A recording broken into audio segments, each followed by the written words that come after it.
Right now we're here on the very south end of the Community Assistance Center complex. We're outside the WestCare Reno Community Triage Center.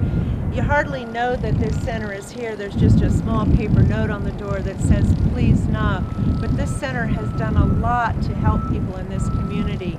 Since it opened about a year and a half ago, more than 890 persons who were suffering a crisis that was alcohol or drug addiction related or related to some other mental health illness. The clients were ushered to an outside sitting area for our visit. There were remnants of activity.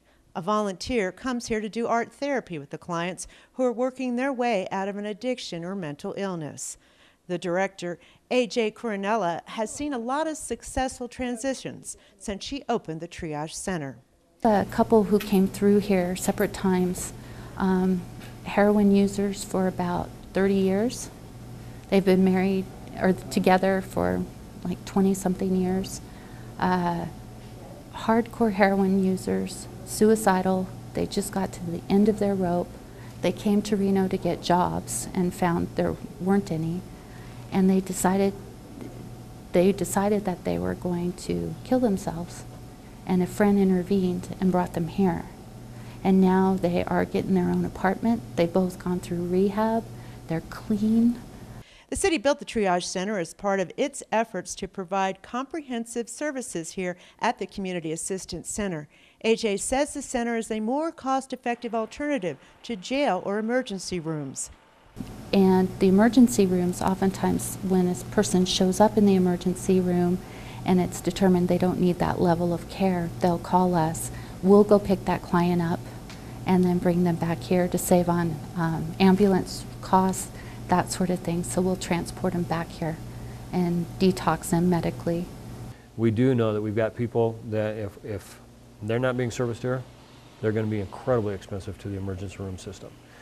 This facility is geared to give them a solution. The ERs aren't particularly well geared to give these people treatment or give them the solution, and they're incredibly expensive. About 85% of the clients who come here are men who are indigent, homeless, or uninsured.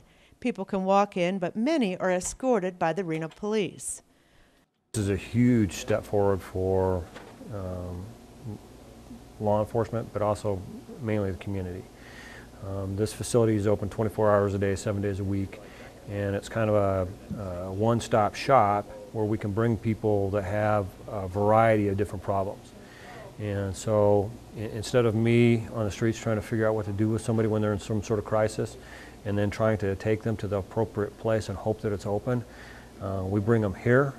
And the first thing that the staff here is going to do is stabilize that person and work on them individually to make them feel safe and make them feel better. And then they work on, what to do long term after that.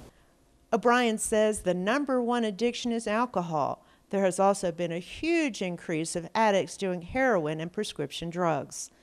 AJ says she has also seen a number of clients who are dealing with losses due to the downturn in the economy. Losing their homes to foreclosure. We've had a lot of that happen recently. And then their substance abuse becomes out of control. The WestCare Triage Center was built to house 20 clients. There is only funding for 12 beds, but there have been up to 15 patients. There is full-time medical care and a contract psychiatrist. WestCare, a nonprofit group, operates the Triage Center through a contract with the City of Reno. Most of the funding for the center is provided through the City of Reno, State of Nevada, Renown Health, and St. Mary's Regional Medical Center.